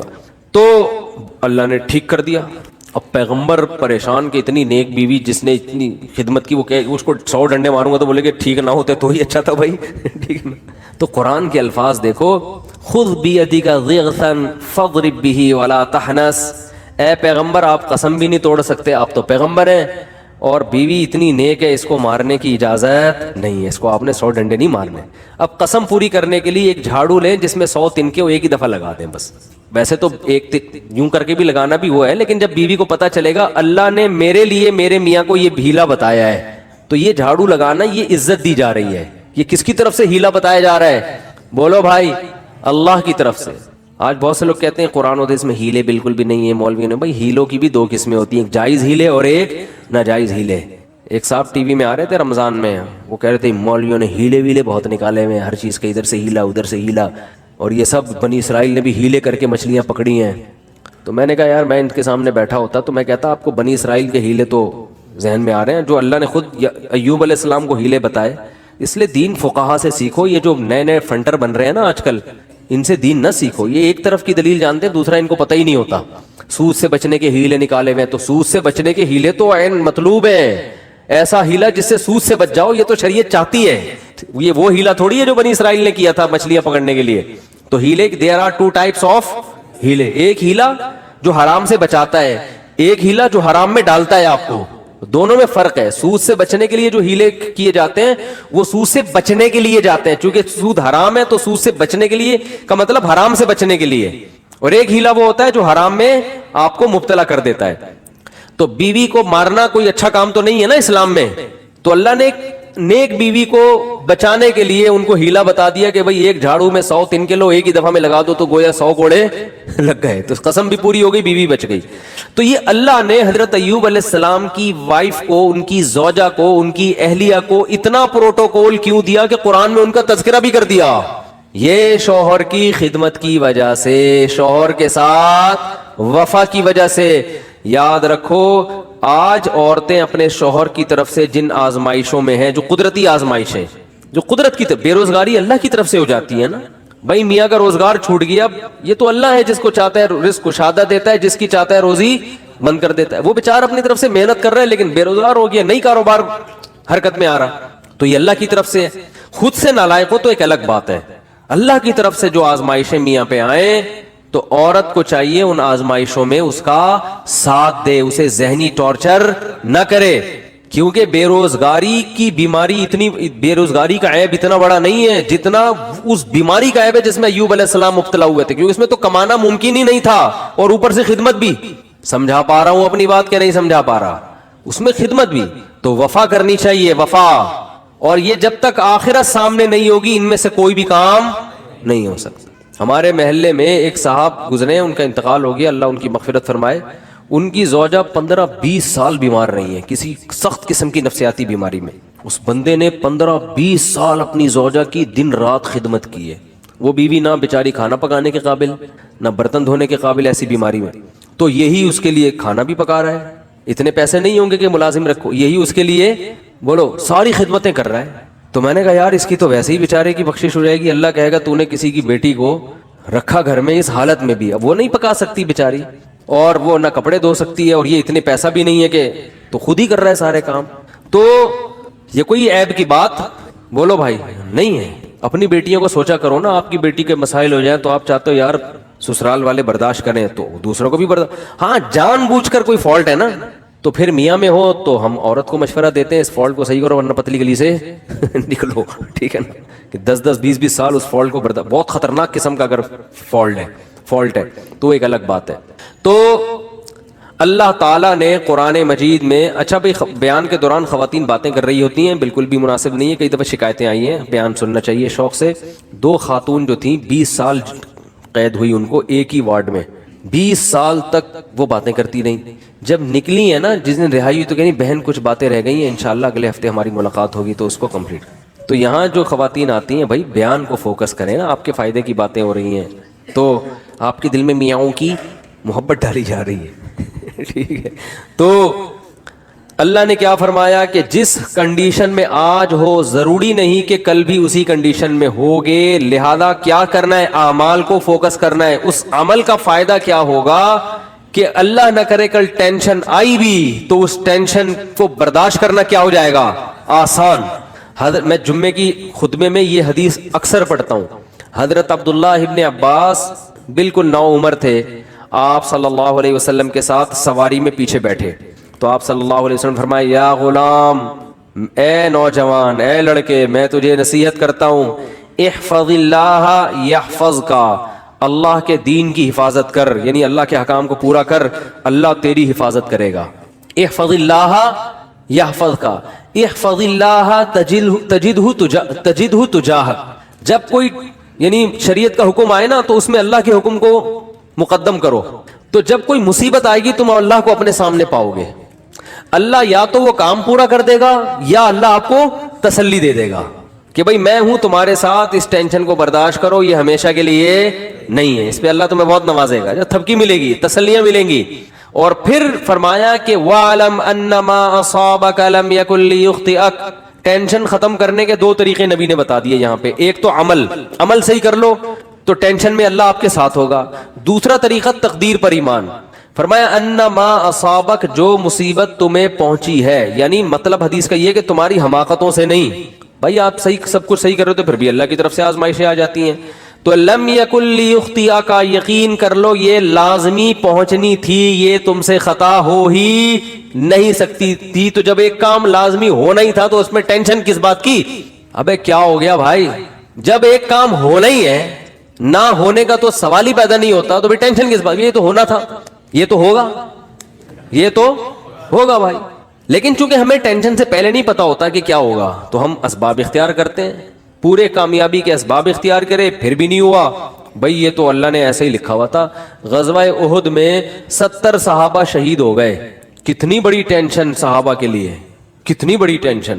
تو اللہ نے کیا فرمایا؟ کوئی ٹینشن کی بات نہیں ہے، یہ شکست بھی مقدر میں لکھی ہوئی تھی اور یہ شہادتیں بھی مقدر میں لکھی ہوئی تھی، کوئی ٹینشن کی بات نہیں ہے۔ رہا یہ مسئلہ کہ تم سے غلطی ہوئی تھی، مشورے پر عمل نہیں ہوا، نبی کا حکم تم سے ٹوٹ گیا، تو اس کی وجہ سے یہ ٹینشن پہنچی ہے، تو اس سے تم نے چونکہ توبہ کر لی ہے تو وہ والی ٹینشن بھی کیا ہو گئی؟ ختم۔ آخرت کا نقصان کا خطرہ تھا کہ نبی کے جو حکم دیا تھا گھاٹی پہ رہنا ہے، تو وہ توبہ سے معاف ہو گیا، باقی رہا یہ شکست، کوئی مسئلہ نہیں۔ وَيَتَّخِذَ مِنْكُمْ شُهَدَاءَ، اس میں مثبت چیزیں سوچو کہ اللہ چاہتا تھا تم میں بہت سے لوگوں کو شہادت کا مرتبہ دینا، تو اللہ نے ان کو جلدی آزمائشوں سے نکال کے جنت میں پہنچا دیا، اور کیا چاہیے۔ ایک انگریز نے اس آیت کے تحت لکھا ہے کہ محمد، وہ تو درود شریف نہیں لکھتے نا، اس نے تو محمد غلط استعمال کیا، میں صلی اللہ علیہ وسلم، اس نے کہا محمد کے جو فرینڈ تھے نا، اس قسم کی چیزوں نے ان کو موٹیویٹ کیا تھا جس سے انہوں نے پوری دنیا پہ حکومت کی ہے، کہ شکست کھا کے بھی کیا کر رہے ہیں، کہہ رہے ہیں یہ تو ہونا ہی تھا، لہذا اس سے ٹینشن لینے کی بات نہیں ہے، اور یہ شہادتوں میں بھی خیر ہے تمہاری، آگے بڑھو، مایوسی ہے ہی نہیں، ٹھیک ہے نا۔ ہمارے یہاں پتہ ہی کیا سمجھا کہ مایوسی کفر ہے، اس کا مطلب یہ سمجھا جاتا ہے کہ میں جہاں شادی کرنا چاہتا ہوں وہاں شادی ہو کے رہے گی، کیونکہ مایوسی کیا ہے؟ کفر ہے۔ میں چاہتا ہوں میری 2 لاکھ روپے تنخواہ ہو تو 2 لاکھ ہوگی، کیونکہ مایوسی کفر ہے، یہ غلط مطلب ہے، سمجھ رہے ہو؟ ایسا تو پھر بہت سے لوگوں کے ساتھ نہیں ہوتا، پھر اور مایوسی ہوگی، آدمی کہتا ہے یہ تو اور ڈبل گناہ، کفر کا گناہ بھی ہو رہا ہے اور پیسے بھی نہیں مل رہے۔ ہم کہتے ہیں میں صحت بناؤں گا تو صحت بنے گی، کیونکہ مایوسی کفر ہے، یہ مطلب نہیں ہے۔ مطلب یہ ہے کہ اللہ سے یہ امید لگائی جائے کہ جو ہوگا اچھا ہی ہوگا میرے حق میں، میں چاہتا ہوں میرا اچھا روزگار مل جائے، 2 لاکھ تنخواہ نہیں ہو رہی، 1 لاکھ ہے، اسی ایک میں اللہ کیا کرے گا؟ برکت دے گا۔ روزگار نہیں مل رہا، کوئی بات نہیں، اسی میں اللہ کیا کرے گا؟ برکت دے گا۔ نام ملنے میں بڑے فائدے ہیں، روزگار نہ ملنے سے ٹینشن ہوگی، ٹینشن میں اللہ یاد آئے گا، اللہ سے دعائیں مانگو گے، اس ٹینشن میں گناہ معاف ہوں گے، برداشت کی قوت پیدا ہوگی۔ بعض دفعہ زیادہ کھانے سے بھی مسئلے خراب ہو جاتے ہیں، پیٹ بھرے ہوئے ہوتے ہیں تو الٹے الٹے خیالات آنا شروع ہو جاتے ہیں انسان کو۔ ایوب علیہ السلام پریشان تھے نا بیماریوں میں، مایوس نہیں ہوئے، اس لیے کہ ان کو پتا تھا یہ میرے لیے کیا ہے؟ بہتر ہے۔ کتنا بہتر کہ قرآن میں آخری نبی پر آیت نازل ہوئی ہے، نعم العبد، ایوب کیا خوب بندہ تھا، کیسی زبردست بشارت دی اللہ نے۔ اللہ کا کلام غلط نہیں ہو سکتا، اور اللہ نے یہ نہیں کہا کہ ایوب اچھے تھے، نہ ایوب امتحان میں کامیاب ہو گئے، نہ نعمہ تعجب کا صیغہ ہے، گویا اللہ تعجب کر رہے ہیں، یار کیا خوب بندہ تھا، اللہ کو تعجب نہیں ہوتا، لیکن اللہ ہم سے ہماری زبان میں بات کر رہے ہیں کہ اگر کوئی ایوب کی قربانی اور اس کے صبر کو دیکھتا تو کہتا ہے بھائی یہ صبر کھوپڑی میں آنے والا نہیں ہے، تو بہت ہی زبردست بندے ہیں اللہ کے، اتنا بڑا کامیابی کا سرٹیفکیٹ ان کو اس بیماری کی وجہ سے ملا۔ اور آج ذرا سی پریشانی، آدمی 10 قسم کے، یہ میرے ساتھ ایسا کیوں ہو گیا، میرے ساتھ ایسا کیوں ہو گیا، اور آج کل یونیورسٹیوں میں ہوتا یہ ہے کہ ٹینشنوں میں خدا کا انکار کر دیتے ہیں. پہلے تو یہ تصور نہیں تھا. اب جو نئی نسل آ رہی ہے نا, فون کرتے ہیں مجھے, بتاتے ہیں میرے ساتھ یہ ہوا, میں تو اللہ کو مانتا ہی نہیں. میں کہتا ہوں یار یہ میرے سامنے اتنا جری ہے, عام حالات میں کیا کر رہا ہوگا. تو نہ مانو, اللہ کو آپ کے منوانے کی کوئی ضرورت نہیں. وہ سمجھتے ہیں کہ مجھے ترس آئے گا, ہائے بیچارے کے ساتھ اتنا غلط ہو گیا کہ یہ تو اللہ کو ہی نہیں مان رہا, ہائے ہائے ہائے, یہ تو آ جاؤ میں تمہیں تسلیم. میں کہتا ہوں بھائی تو نہ مان, جس خدا نے تجھے پیدا کیا ہے کمبخت, تو اس کی نہیں مان رہا تو ہماری کیا مانے گا ہے. تو یہ جو ایتھیزم پھیل رہا ہے نا, اور میں نے آپ کو رپورٹ پیش کی تھی نا کہ ایتھیس میں خودکشی کا ریشو زیادہ ہے, کیونکہ ایتھیزم کی طرف جاتا انسان بہت مرتبہ, ہمیشہ نہیں, بہت مرتبہ عدم برداشت کی وجہ سے. تھوڑی سی پریشانی آئی, اللہ کہاں ہے, اللہ میرے مسئلے کیوں نہیں حل کر رہا, تو پھر وہ اللہ ہے. اللہ پر ایمان کا مطلب وہ اللہ ہے, اس کو اللہ مانا جائے. تو اللہ کا مطلب اختیارات اس کے پاس ہے, میرے پاس نہیں ہے. تو اپنے حساب سے آپ کو چلائے گا, وہ آپ کے حساب سے نہیں چلے گا. پھر یہ ایتھیسٹ کہتے ہیں دعائیں قبول نہیں ہوتی, دعائیں قبول نہیں ہوتی. آج کل یہ نوجوان لڑکوں کو بہت ہے, یار میں اتنے دنوں سے دعا مانگ رہا ہوں قبول ہو نہیں رہی. کوئی اللہ نہیں ہے, سب مولویوں نے لوگوں کو بیوقوف بنایا ہوا ہے. ابے جن مولویوں کے تم کہہ رہے ہو بیوقوف بنایا ہوا, وہ تم سے زیادہ دعائیں مانگ رہے ہوتے ہیں. اگر بیوقوف بنایا ہوا ہوتا وہ نہیں مانگتے, تمہیں کو لگایا ہوا ہوتا دعاؤں پہ انہوں نے. لیکن وہ جب دعا مانگتے ہیں ان کو قبولیت سے کوئی سروکار ہوتا ہی نہیں. ان کا مطلب ہوتا ہے اپنی فائل اللہ کی عدالت میں فائل کر دینا, اپنے ڈاکومنٹس اللہ کی عدالت میں جمع کرا دینا. یار تسلی اللہ کو بول دیا, اب جو ہوگا صحیح ہوگا. یہ تو اس لیے دعائیں مانگتے ہیں. یعقوب علیہ السلام ساری زندگی دعائیں مانگتے رہے, اللہ اولاد ملا دے, اولاد ملا دے, اولاد سے میری ملاقات کرا دے, میرے بچے کو محفوظ فرما لے, ہے نا. دعائیں مانگتے رہے, دعائیں مانگتے رہے. آنسر کیا آیا, دوسرا بچہ بھی گم گیا. یہی ہوا نا, بنیامین جو دوسرا بیٹا تھا وہ بھی بھائیوں نے یہ کہا کہ وہ بھی. تو اب کیا کہہ رہے ہیں, فصبر جمیل, صبر کروں گا اور صبر میں بھی جمال پیدا کروں گا. جمال کا مطلب خوبصورت صبر ہوگا. علماء کہتے ہیں صبر کی دیر آر 2 types آف صبر. ایک صبر یہ ہوتا ہے کہ آدمی واویلا تو نہیں کرے, نافرمانی تو نہیں کرے, لیکن ٹینشن سے منہ سے اور یوں ہی بنا رہے ہیں, کیا ہے نہیں ہو, بس منہ سے نکل نہیں رہے الفاظ ہیں کہ ٹھیک ہے صبر کریں گے, کیا کریں, مقدر میں یہی لکھا ہوتا. ایسا ہوتا ہے نا, جیسے آپ بولیں کہ یار ماشاءاللہ آپ کیا گھر میں حالات کیسے, صحیح چل رہے ہیں, بس کیا کریں, دنیا مسافر خانہ ہے, مفتی صاحب سے بیان میں سنا تھا, کیا ہے ٹھیک ہے, اللہ ہے بھائی, ٹھیک ہے, جب اس کا حکم ہوگا تو سن لے گا ہماری بھی دعا. اس کو کیا کہتے ہیں, اونلی صبر. اس کو کیا کہتے ہیں, اونلی صبر. چلو گناہ نہیں کر رہا کم بخت, اللہ کا انکار نہیں کر رہا, کوئی حرام کام نہیں کر رہا. اور ایک ہوتا ہے صبر جمیل, ایسا صبر کے ہٹو بچو ہو جائے جیسے ایوب علیہ السلام نے کیا. وہ صبر یہ ہوتا ہے کہ ذرہ برابر اپنے ایٹیٹیوڈ سے اور اپنی زبان سے شکایت نہ جھلک رہی ہو. جیسے ہمارے حضرت نے غربت میں فرماتے ہیں کہ جو میں صبر نہیں کرتا تھا کیونکہ مجھے ڈر لگتا تھا گناہ نہ ہو جائے. اللہ کہے گا صبر تو مصیبتوں پہ کیا جاتا ہے, تجھے مصیبت کہاں پہنچی ہوئی ہے, بلکہ میں اپنے آپ کو کیا سمجھتا تھا, بادشاہ ہوں, اس لیے میں لوگوں سے الگ رہتا ہوں. تو اس کو سرے سے مصیبت سمجھ ہی نہیں رہے ہیں, بلکہ کیا کہہ رہے ہیں, صبر جمیل. کیا کرنا ہے, ایسا صبر جس میں کیا ہو, جمال ہو. اور لا تیأسوا من روح اللہ, اے میرے بچوں اللہ کی رحمت سے نا امید مت ہو. اعلم من اللہ ما لا تعلمون, میں اللہ کے بارے میں وہ کچھ جانتا ہوں جو تم نہیں جانتے. رو بھی رہے ہیں, اب آپ کہہ سکتے ہیں جب اپنے عمل سے بھی شکایت نہیں کرنی, زبان سے بھی, تو پھر رو کیوں رہے ہیں؟ یہ غیر اختیاری ہے, اس پہ کوئی پکڑ نہیں ہے, اور یہ آپ کے دل کے زندہ ہونے کی دلیل ہے. کیونکہ رونا بھی نہیں آ رہا بچے کے گمنے میں, اس کا مطلب آپ کے سینے میں دل ہی نہیں ہے. پھر تو قربانی نہیں ہے نا. اتنا غم تو ہوگا تو غم زدہ ہوں گے نا. اگر مثلا کوئی آدمی بچہ گم گیا اور اب یہ گھوم رہا ہے آرام سے, کیا بچہ گھوم گیا, صبر جمیل کریں گے, کچھ بھی نہیں ہے, تو یہ صبر جمیل نہیں, اس کا مطلب یہ اس کا بچہ تھا ہی نہیں. حقیقت اپنا بچہ ہوتا تو اتنے مزے سے نہیں گھوم رہا ہوتا. ٹینشن یہ نیچرل ہے, آنکھیں بھی بہیں گی, غم بھی ہوگا, ٹینشن بھی ہوگی. زبان سے جو چیز غیر اختیاری ہے اس پہ پکڑ نہیں ہے. ہمارے نبی کی نواسی کا انتقال ہوا آپ کی گود میں, آپ کے آنکھوں سے آنسو ٹپکنا شروع. صحابہ نے عرض کیا یا رسول اللہ آپ تو صبر کی تلقین کرتے ہیں. تو آپ نے کیا فرمایا, آنکھیں بہہ رہی ہیں, دل غم زدہ ہے. یہ یعنی مطلب یہ کہ یہ دو چیزیں ہمارے اختیار میں, ان آنکھوں کو روک سکتے ہیں, نہ دل کو غم زدہ ہونے سے روک سکتے ہیں. زبان وہی کہے گی جس پہ اللہ راضی ہے. زبان کہے گی جو اللہ کا حکم تھا, ما قدر اللہ, جو اللہ کے فیصلے ہیں ان فیصلوں پر راضی.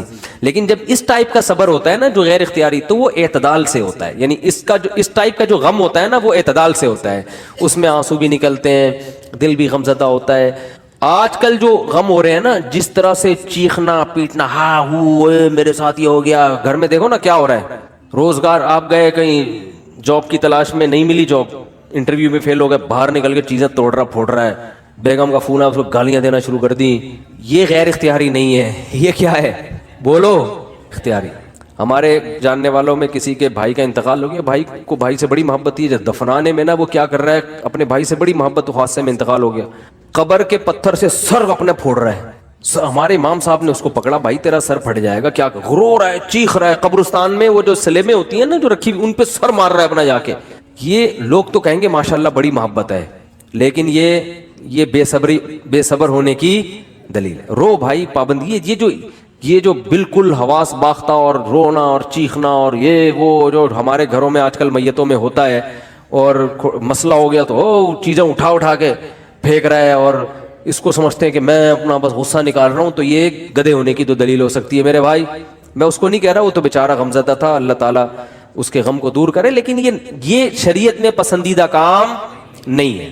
میتوں پہ چیخنا, میتوں سے لپٹ کے پاگلوں کی طرح رونا, بھائی بس رو آپ, جو اللہ نے آپ کو پرمیشن دی. اور یہ رونا اچھی علامت ہے, کیونکہ یہ محبت کی دلیل ہے. اور آپ صلی اللہ علیہ وسلم نے ایسے موقع پہ یہ بھی فرمایا کہ یہ اللہ کی وہ رحمت ہے جو اللہ نے اپنے بندوں کے دلوں میں رکھ دی ہے. اسی محبت کی بیس پہ تو حقوق ادا ہوتے ہیں, اتنی بھی نہیں ہوگی تو پھر حقوق تھوڑی ادا ہوں گے.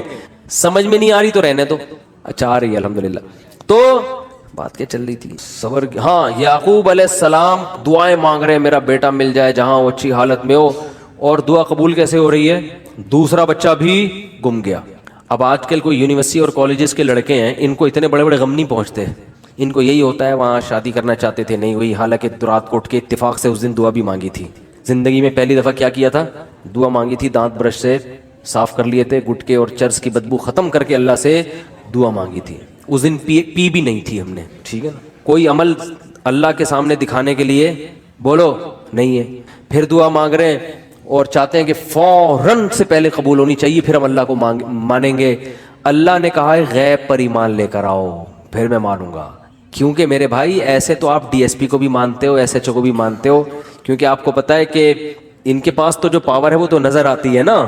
ایسے تو سب محلے کے دادا کو بھی مانتے ہیں, یار اس سے جو بولو کام ہو جائے. اللہ کو ماننے کے لیے یہ ضروری ہے کہ اپنی فائل اللہ کے دفتر میں داخل کر دی, دعا قبول ہوئی تو بھی ٹھیک ہے, نہیں ہوئی تو بھی قبول ہی سمجھی جائے گی کہ قبول ہی ہوئی ہے. سمجھ رہے ہو, غیب پر ایمان. تو یعقوب علیہ السلام دعائیں مانگتے قبولیت کا کیا طریقہ ہوا, دوسرا بچہ بھی گم گیا. پھر بھی کیا کہہ رہے ہیں, انما اشکو بثی وحزنی الی اللہ, میں اپنا غم صرف اللہ سے بیان کرتا ہوں. یہ عبدیت ہے. دیکھو اتنا فنٹر بننا کہ اللہ کے سامنے بھی غم نہ بیان کرے, یہ صبر نہیں ہے, یہ فنٹر گیری کی کیا ہے. اگر کوئی غم ہے تو اللہ کے سامنے بیان کرے بھکاری بن کے. اللہ کو عبدیت پسند ہے. اللہ کو کیا پسند ہے, عبدیت. بعض لوگوں پہ تقوی کا ضرورت سے زیادہ مسالہ لگ جاتا ہے. اب وہ بیمار ہیں تو اللہ سے بھی نہیں کہہ رہے ہیں بیمار, وہ کہہ رہے ہیں میں تو بالکل ٹھیک ٹھاک فٹ فاٹ. تو اللہ سے نہیں, اللہ کے سامنے تو اللہ کو کیا پسند ہے, عارضی. تھوڑی بیماری ہو اللہ سے کہے اللہ یہ تھوڑی ہے, مگر تو نے تو تھوڑی بیماری دی مگر میں اتنا کمزور ہوں, مجھے یہ تھوڑی بھی بہت ہے, اس کو بھی ختم کر دے. اے اللہ تو نے مجھے بہت رزق دیا, نعمتیں بہت ہیں, مگر میں اتنا نالائق ہوں نا, یہ بھی میری اپنی کنجوسی کی وجہ سے مجھے تھوڑا لگ رہا ہے, تھوڑا اور بڑھا دے.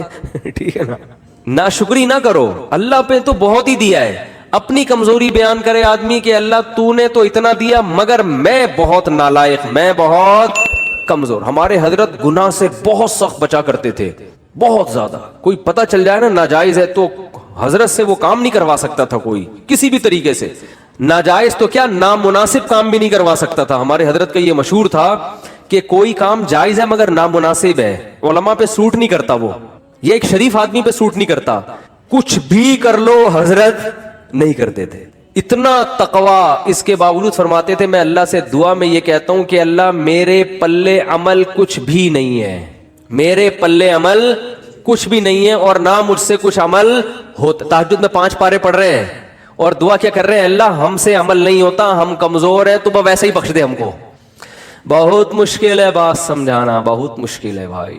یعنی دعا میں کیا کہہ رہے ہیں کہ اللہ ہمارے پلے کچھ بھی. پھر حضرت ایک شعر پڑھا کرتے تھے, مقامات حریری جن لوگوں نے پڑھی ہے نا, عربی ادب کی کتاب ہے, اس میں ایک فقیر کا واقعہ, بس یہ واقعہ بیان کر کے بیان ختم کرتا ہوں. ایک فقیر, ایک وہ گزرا ہے, ان کے نام ذہن سے نکل گیا, جو کتاب کے مؤلف ہیں. تو وہ مؤلف نے نا بڑے واقعات بیان کیے, بڑے شاعری کے انداز میں اور قافیے ملا کے مختلف طریقوں سے نا. تو وہ شاعر بن کے مختلف لوگوں کے گھروں میں جا کے نا, وہ ہوتا ہے فراڈی, یعنی اپنے آپ کو یہ چاہیے کہ کردار ہے, جیسے پرینک ہوتے ہیں نا, تو پہلے تو ویڈیو نہیں بنتی تھی, ریٹرن میں ہی پرینک بن رہے ہوتے تھے, ٹھیک ہے نا. تو انہوں نے یہ شو کیا ہے کہ یہ جو ہے نا فقیر بن کے کسی کے گھر میں گیا, حالانکہ فقیر ہے نہیں, لیکن ایسا سیٹ کے سامنے زمین آسمان کے غربت کے قلابے ملائے کہ اس نے ٹھیک ٹھاک پیسہ دے دیا. جج کے سامنے گیا, ایسے قلابے ملائے کہ اپنے حق میں فیصلہ. تو اس نے ایک شعر کہا کہ بارش ہو رہی تھی اور اندھیری رات تھی, سرد رات تھی. یہ فقیر بن کے کسی سیٹ کے چوکھٹ پہ گیا, دروازے پر دروازہ بجایا. سیٹھ نے جب دروازہ کھولا تو اس کی زبان سے شعر کیا نکلا, قد دفع اللیل الذی فہرا الی ذراکم شعثا مغبرا. کیا خاندانی شعر ہے, یہ تو عربی میں ہی سمجھ میں آئے گا.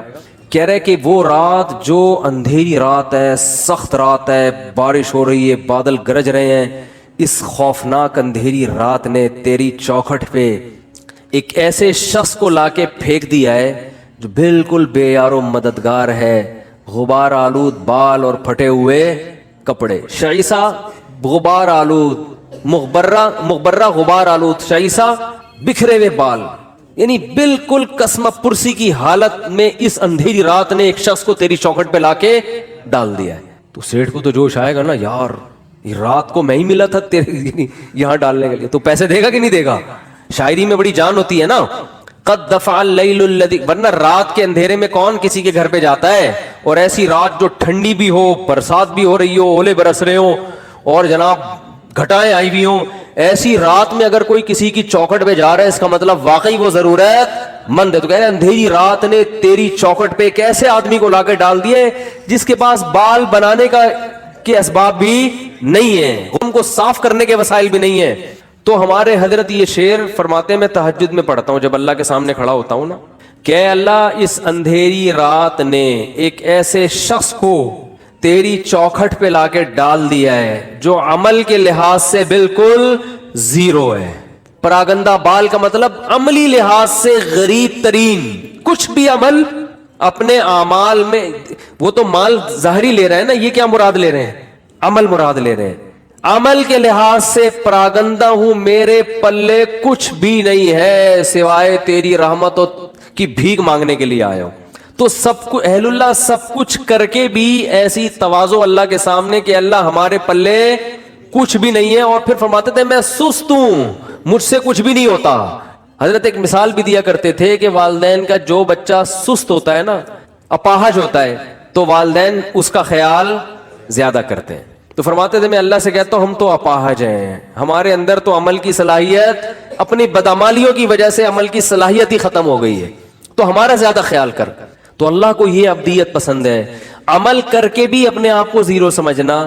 اور یہ جو آج کل یونیورسٹیوں میں ایتھیزم پھیل رہا ہے, اللہ کا انکار پھیل رہا ہے, اللہ کے لیے ککھ بھی قربانی انہوں نے کبھی نہیں دی ہوتی. ان سے کہو ایک فلم دیکھنا چھوڑ دو اللہ کے لیے نا, یہ جو دیکھنے کا دل کر رہا ہے نا عورت کو, آج نظر جھکا لو, ایک عمل میں کچھ بھی نہیں. اور جب ٹینشنیں آتی ہیں تو کس کا انکار کرتے ہیں, اللہ کا. یار اللہ کو تو ہم تو مانگتے ہیں, اللہ دیتا ہی نہیں ہے, اللہ کو تمہارا خیال ہی نہیں ہے. جو عمل کر رہے ہیں اللہ انہیں کچھ بھی نہیں دے رہا, ٹھیک ہے نا, پھر بھی کہہ رہے ہیں اللہ کیا کر رہا ہے, بہت دے رہا ہے. اور جو عمل نہیں کرتے سب کچھ دے رہا ہے اللہ ان کو. کبھی کچھ آزمائش آئے تو اس آزمائش کو پکڑ کے بیٹھ کے بولتے ہیں اللہ کو ہمارا خیال بولو نہیں ہے. یہ درندگی پھیلتی ہے خدا کے انکار سے. تو اب میں وہ بتاتا ہوں کہ وہ جب ان کو دعائیں قبول بھی نہیں ہو رہی تو مانگ کیوں رہے ہوتے ہیں وہ, جب اہل اللہ کو, جب اہل اللہ کی دعائیں قبول ہی نہیں ہو رہی تو سوال پیدا ہوتا ہے پھر مانگ کیوں رہے ہیں. حضرت یعقوب علیہ السلام کو چاہیے تھا نا, 1-2 سال تک بچہ مانگتے نہیں ملتا تو کہتے چھوڑو یار کوئی اور کام کرو, اللہ تو دیتا ہے ہی نہیں. ہونا چاہیے تھا نا ایسا. وجہ اس کی یہ ہے کہ نبی صلی اللہ علیہ وسلم نے فرمایا کہ انسان جب دعا مانگتا ہے نا تو اللہ اس کی دعا قبول کرتا ہے, ہر دعا.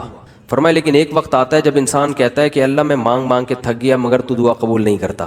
جب یہ لفظ کہتا ہے تو پھر اللہ قبول کرنا چھوڑ دیتا ہے. اچھا یہ لفظ کہتا کیوں ہے, اس لیے کہتا ہے نا کہ اس کو قبول ہوتی بھی نظر نہیں آتی. تو اللہ کے نبی نے فرمایا کہ جو نظر نہیں آ رہی نا قبول ہوتی ہوئی وہ ساری ہو رہی ہوتی ہیں, لیکن جب دل میں یہ خیالات آنا شروع ہو گئے اب قبول ہونا بند. تو اللہ قبول کر رہا ہے لیکن وہ اپنے حساب سے کر رہا ہے. وہ یعقوب علیہ السلام کے بیٹے کو چھڑوا کے اور پھر دوسرا بھائی بھی چھڑوا کے وہ آپ کو آزما رہا ہے کہ ابھی بھی مانگتے ہو کہ نہیں مانگتے. جب اللہ نے دیکھا آزمائش میں کامیاب تو اللہ نے بادشاہ بنا کے ملایا. ٹھیک ہے نا, ان ربی لطیف لما یشاء. تبھی تو حضرت یوسف نے کہا میرا رب بہت باریک بین ہے, بڑی لطافت سے بڑے خفیہ طریقوں سے کامیابی کے ناکامی کے نقشوں میں کامیابی کے راستے پیدا کرتا ہے. دنیا تو مسافر خانہ ہے بھائی, تو ٹینشن میں بھی سب کچھ صحیح ہو جائے گا آپ کا. اور آپ دعا مانگ رہے ہیں اللہ یہ والا کام میرا ہو جائے, نہیں ہو رہا, یہ والا کام میرا ہو جائے. ہمارے حضرت فرمایا کرتے تھے اہل اللہ کو تو اس سے غرض ہی نہیں ہوتی کہ قبول ہو بھی رہی ہے کہ نہیں ہو رہی. وہ تو کہتے ہیں بس اللہ کے سامنے ہاتھ اٹھانے کی توفیق مل رہی ہے, دعائیں مانگنے کی مل رہی ہے, بس سیٹ ہے, بس یہی ہے, یہ ہمیں یہی چاہیے. باقی اللہ تیری مرضی, تو دے نہ دے, کیونکہ اصل تو کیا ہے آخرت ہے, وہاں تو ہم سے خوش ہو جائے گا, بس یہی کا. تو فرماتے ہیں ان کے ہاں تو دعا خود مطلوب ہے. اس کی مثال دے کے بیان ختم کرتا ہوں. دیکھو آپ کو کسی سے عشق ہو گیا, آپ کو کسی سے کیا ہو گیا, خدا نخواستہ عشق ہو گیا. آپ بات کا بہانہ تلاش کرتے ہو کہ نہیں کرتے؟ شرما رہے ہیں. چلو میں کہتا ہوں اگر ہو گیا, ابھی تو میں نے سب کو لپیٹ دیا تھا نا, تو ابھی کوئی بھی یوں نہیں کر رہا, یوں کوئی بھی نہیں کر رہا, سب بیٹھے ہوئے کہ پکڑے جائیں گے. تو اگر کسی کو عشق ہو جائے تو محبوبہ سے بات چیت کا بہانہ تلاش کرتا ہے کہ نہیں کرتا؟ تو اس بہانے میں بعض دفعہ یہ ہوتا ہے کہ یار کوئی بات ہو تو میں کروں بھی نا, ورنہ اگلا بولے گا بلا وجہ. تو آپ پھر کوئی ریکویسٹ کر دیتے ہیں کہ وہ دیکھیے وہ میں نے آپ کو اصل میں کال کی تھی, وہ آپ کے والد صاحب اس میں ایک پولیس آفیسر ہیں, تو میرے بھائی کا تھوڑا سا کام اٹکا ہوا ہے, وہ اگر ہو جائے تو کتنا اچھا ہوگا, کہتے ہیں نا. تو اصل میں یہ مقصد ہی نہیں ہوتا کہ بھائی کا کام اٹکا ہوا ہے وہ ہو جائے, یار کسی بہانے کو بات تو ہو. ٹھیک ہے, کیا خیال ہے؟ اور لڑکی کو عشق ہو جائے اس کا بھی یہی حال ہوتا ہے, میں بات کرے, کوئی بات ہونی چاہیے. اب اس کو پتا ہے کہ سامنے والا فضول بات نہیں کرتا, تو وہ پھر بات میں کیا کرے گی, وہ کوئی کام لگا دے گی. ایک مسئلہ پوچھنا ہے آپ سے, میرے سے عشق ہوتا نہیں ہے, ایک مثال دے رہا ہوں. اگر کسی مولاناؤں سے آج کل عشق مارکیٹ میں کیا ہے, شارٹ, مولاناؤں سے نہیں ہوتا کہیں. لیکن اگر ہو جائے تو مولانا سے مسئلہ پوچھے گی, مسئلے کا جو جواب ملے گا اس کی طرف توجہ نہیں ہوگی. ابے جو بھی جواب ہے جائز ہے ناجائز ہے بھاڑ میں جائے. دوسرا مسئلہ, تیسرا مسئلہ, ایسا ہوگا کہ نہیں ہوگا؟ ڈاکٹر سے علاج کرائے گی, کسی ڈاکٹر سے عشق ہو گیا تو نہ کوئی نزلہ ہے نہ زکام ہے کھانسی, ویسے جا کے مشورے لینا شروع کر دیتی ہیں کہ ڈاکٹر صاحب اگر زکام ہو جائے سردیوں میں تو اینٹی الرجی کون سی زیادہ صحت کے لیے مناسب ہے. ڈاکٹر کہے گا ریجیکس کھا لو, اس میں تو نیند ہوتی ہے. ڈاکٹر یہ سمجھ رہا ہوتا ہے شاید اس کو معلومات چاہیے, او بھائی ان کو معلومات نہیں چاہیے, ان کو آپ سے بات کرنے کا بہانہ چاہیے. ریجیکس گئی. تو بالکل اہل اللہ کی یہی حالت اللہ کے ساتھ ہوتی ہے. اللہ دعا قبول کر نہ کر وہ تیرا مسئلہ ہے. ہم مانگیں گے تو اس لیے تاکہ قبول ہو جائے, تو ہم تو بندے ہیں. لیکن ایک بہت بڑا مسئلہ یہ ہے کہ ہم تو تجھ سے بات کرنا چاہتے ہیں. جب تجھ سے ہم بھیک مانگتے ہیں کہ یہ مسئلہ حل کر دے, یہ مسئلہ حل کر دے, ہمیں مزہ بہت آتا ہے اس میں. ہمارا رابطہ کس سے ہو جاتا ہے؟ اللہ سے. اور مزہ اس لیے آ رہا ہوتا ہے کہ ہمیں پتہ ہے اللہ کو مزہ آ رہا ہے, اللہ خوش ہو رہا ہے کہ میرے سے بھیک مانگتا ہے یہ, تو بس یہی بہت یہ ہو گیا, بس صحیح ہے نا. اب وہ قبول ہو جائے ٹھیک ہے, نہیں ہے تو بھی ٹھیک. تو جب تک میرے بھائی اس اسٹیج پہ نہیں پہنچتے نا, مزے کی زندگی نہیں ہوگی. مزے کی زندگی اسی میں اللہ کی عدالت میں مقدمہ دائر کر دیا, اللہ یہ کہا. ہاں ایسا نہ ہو کہ اب اللہ سے یہ کہنا شروع کر دیں کہ اللہ قبول کر, تیری مرضی, قبول نہیں کر تیری مرضی, ہم تو ویسے ہی مانگ رہے ہیں. حدیث میں آتا ہے ایسا نہیں, جب اللہ تو کرے گا وہی جو اللہ چاہے گا. آپ نے غلام بن کے مانگنا ہے کہ اللہ قبول کر دے, یہ چیز مجھے چاہیے تو دے دے. ٹھیک ہے نا. ایسے نہیں مانگیں کہ اللہ یہ مجھے روزگار مل جائے تو اچھا ہے, نہیں ملے تو تیری تقدیر ہے. تو یہ دعا نہیں ہوئی نا, پھر یہ تو ویسے ہی اللہ کی تقدیر ہے بھائی. تو آپ نے تو مانگنا ہے اللہ میرے رزق, مجھے کشادہ رزق حلال نصیب فرما دے, اے اللہ میری اس بیماری کو ٹھیک کر دے. تو بس وہ بات سمیٹ دوں کہ اللہ نے کیا فرمایا, جس حال میں ہو اس خوش فہمی میں مت رہو کہ مستقبل میں یہ حال ہوگا. تو اس کا کیا طریقہ ہے کہ پھر عمل کو فوکس کرو تاکہ مستقبل میں حالت اگر یہ تو ہے تو آخرت کے بارے میں, لیکن دنیا پہ بھی صادق آتی ہے کہ اگر مستقبل میں حالات خراب بھی ہوئے تو اللہ کی طرف سے تسلیاں ملیں گی. اللہ تعالیٰ سمجھنے کی عمل کی توفیق عطا فرمائے.